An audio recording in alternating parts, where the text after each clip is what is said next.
नमस्कार दोस्तों, आप सभी का हमारे चैनल पे भी स्वागत है। दोस्तों आज हम सारा कास्ट का पार्ट 5th एंड 6th को कवर करने वाले हैं इस वीडियो में। और इसके पहले के पार्ट 1, 2, 3, 4 अगर आपने नहीं देखे हैं तो आपको डिस्क्रिप्शन में इन दोनों वीडियोस का लिंक मिल जाएगा। आप जाके उन वीडियोस को पहले क्लियरली देखिए, उसके बाद आपको ये वीडियो अच्छे से समझ में आएगा।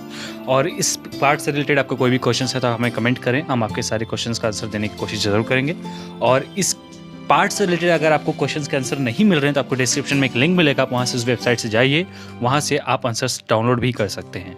और अगर आप हमारे चैनल पर नए हैं तो हमारे चैनल को भी सब्सक्राइब करें और प्रेस करें बेल आइकन, ताकि आपको आने वाले वीडियो की नोटिफिकेशन मिले सबसे पहले। तो चलिए वीडियो को आगे शुरू करते हैं। हेलो फ्रेंड्स, तो चलिए शुरू करते हैं आज पार्ट 5। एक दिन खाना देते समय मुन्नी ने उससे पूछा कि भैया तुम भाभी से नहीं बोले। मतलब मुन्नी जो है वो अपने भाई समर से पूछ रही है कि वो अपने पत्नी से बोला कि नहीं। और फिर पूछती है कि दूसरी शादी करोगे क्या। उसके मुंह से निकला कि हाँ हाँ, एक शादी करके जो उसे रुला रही हो, दूसरी किसके नाम पे रोएगी। वह यह कह तो गया, दूसरे ही क्षण ख्याल आया कि घर वालों के व्यवहार से प्रभा न जाने कितनी दुखी हुई होगी।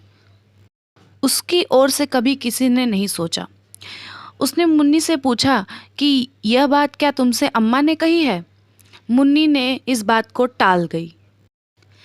तभी भाभी कपड़ा धोकर आई थी और बोली कि आज तो मुन्नी लाला जी को खाना दे रही है।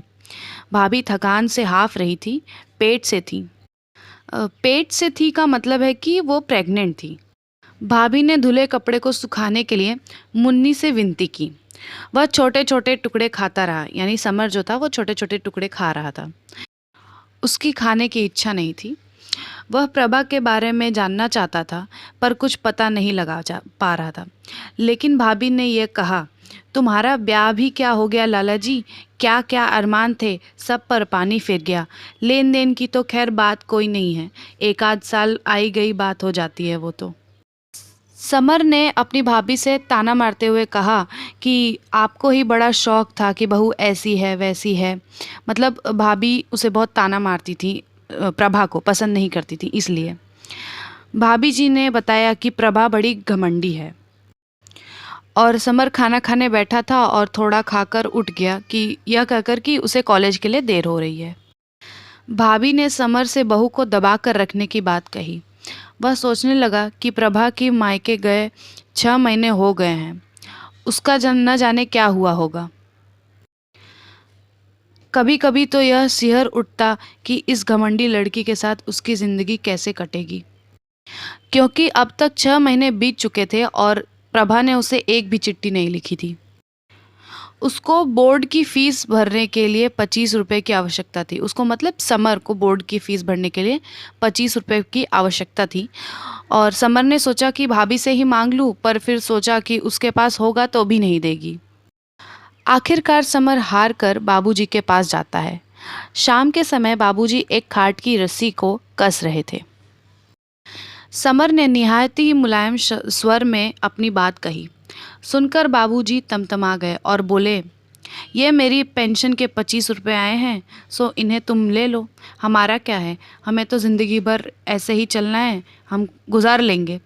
करम में लिखा के लाए हैं कि लड़के डिंगरे उठ हो जाएं तब तक खिलाना है, तो सो खिला लेंगे। समर की हिम्मत तो नहीं हो रही थी नोट उठाने की, पर मजबूरी थी इसलिए उठा लिए। और सोचा कि परेशानियों ने बाबूजी को चिड़चिड़ा बना दिया है। बाबूजी ने उससे प्रभा को मायके से ले आने के लिए बात कही, तो उसने जवाब दिया कि अमर को भेज दे, वह नहीं जाएगा। इस पर बाबूजी नाराज़ भी हुए।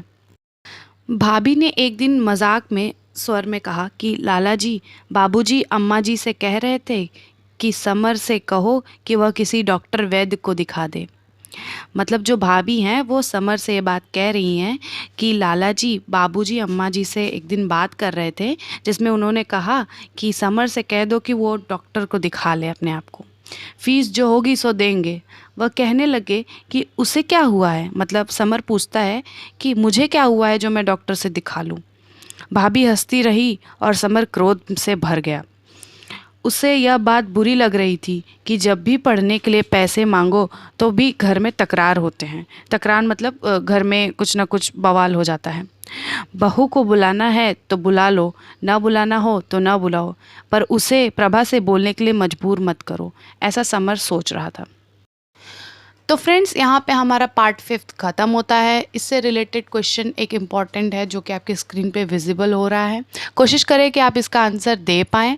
इसके बाद भी अगर आपको नहीं समझ में आ रहा है तो आप वीडियो को रिवाइंड करें, अच्छे से सुनें, या फिर वीडियो के डिस्क्रिप्शन में लिंक है, वहाँ पे जाएँ, आपको इसके आंसर मिल जाएंगे।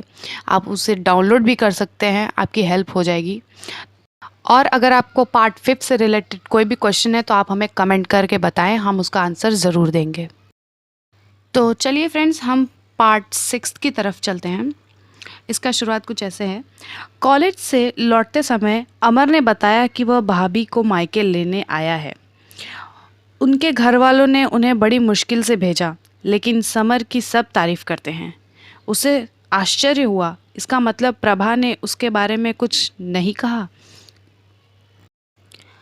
उन लोगों ने उसकी पढ़ाई के बारे में पूछा। उन लोगों ने मतलब प्रभा के मायके वालों ने समर की पढ़ाई के बारे में भी पूछा था। उसे अपनी अनुचित व्यवहार पर क्षोभ हुआ। समर को अपने अनुचित व्यवहार पर, प्रभा के साथ किए हुए अनुचित व्यवहार पर बुरा लगता है। अमर ने बताया कि भाभी कुछ कमज़ोर हो गई हैं। बाबूजी कह रहे थे कि बहू आ गई है, उसी से सारा काम कराना है। वह घर की तरफ जा रहा था, वह मतलब समर अपने घर की तरफ जा रहा था, पर पहुंचते ही मुन्नी ने कहा कि भैया भाभी आ गई हैं। अपनी कोठरी में उसका संदूक देखा। उसने सोचा कि अब तो उसे बोलना ही पड़ेगा शायद। दिन ढल चुका था। वह अपने कोठरी से बाहर आ गया। सड़क पर चलते हुए फेरी वाले को दुकान लगाते हुए देखा। उसे प्रभा की अच्छाई नज़र आने लगी। उसे मतलब समर को प्रभा की अच्छाई नज़र आने लगी कि उसने अपने मायके में कुछ नहीं कहा। काफ़ी देर बाद जब आया तो भाभी ने खाना खाने के लिए कहा, क्योंकि प्रभा भूखी बैठी थी। उसने जल्दी खाना देने को कहा। उसने मतलब समर ने भाभी से कहा कि जल्दी खाना दो, क्योंकि उसे पढ़ने जाना था। बोर्ड के इम्तिहान चालू थे। उसके पास पढ़ने के लिए एक ही लालटेन थी, जबकि उसके दोनों भाई मतलब दोनों छोटे भाई एक ही लालटेन से पढ़ते थे। वह बाहर निकलकर आया और यह देखने लगा कि घर में क्या हो रहा है। वह अंदर आ गया तो प्रभा भी अपना काम करके कोठरी में आ गई, और अंदर आते ही वह संदूक खोलकर अपने कपड़े निकालने लगी। उसने क्रम क्रम से उठते हुए उसके पंगों को बाहर जाते देखा। क्रम क्रम यानी एक के बाद एक समर के पैरों को बाहर जाते देखा। और भाभी ने उसे कहा कि उन्हें ऊपर ही सोना है, चारपाई अगर ना हो तो वह ऊपर ही डाल दे। उसे तो सारी ज़िंदगी बितानी है, यह तो सब होता रहता है। मतलब कि भाभी ने समर से कहा कि प्रभा को ऊपर ही सोना है, अगर खटिया चारपाई ना हो तो वो यहाँ डाले जाएं। और उसे क्या है, उसे तो सारी ज़िंदगी ऐसे ही बितानी है, यह सब तो चलता रहता है। यह बात सुनकर समर को प्रभा के अहंकार पे बहुत गुस्सा आ रहा था कि उसे सिर्फ खटिए पे ही सोना है। सोच रहा था कि प्रभा से अब वो कोई संबंध नहीं रखेगा। रात और गहरी होती चली गई। वह सोने के प्रयत्न करने लगा। कभी सामने सिकुड़ी पड़ी प्रभा को घृणा से देख लेता और अपने आप में खो जाता था। तो फ्रेंड्स, कुछ इस तरह से उन लोगों की रात बीतती है। तो यहाँ पे हमारा पार्ट 6 ख़त्म होता है। इससे रिलेटेड एक इम्पॉर्टेंट क्वेश्चन आपके स्क्रीन पे विजिबल हो रहा है। कोशिश करें कि इसका आंसर आप दे सकें, या फिर इस वीडियो के डिस्क्रिप्शन में लिंक है, वहाँ पे जाएं, आपको इसके आंसर्स मिल जाएंगे। आप वहाँ से इसके आंसर्स डाउनलोड भी कर सकते हैं। और उससे पहले आप कोशिश करें कि वीडियो को रिवाइंड करके वापस सुनें, ताकि आपको इसके आंसर्स वीडियो में ही मिल जाए। तो फ्रेंड्स, ये वीडियो अगर आपको अच्छा लगा तो अपने दोस्तों के साथ ज़रूर शेयर करें, लाइक करें, और कोई क्वेश्चंस हैं तो कमेंट करें। और अगर आप इस चैनल पर नए हैं तो सब्सक्राइब करें हमारे चैनल को और प्रेस करें बेल आइकन, ताकि हमारे आने वाले वीडियोज़ के अपडेट या नोटिफिकेशन आपको मिले सबसे पहले।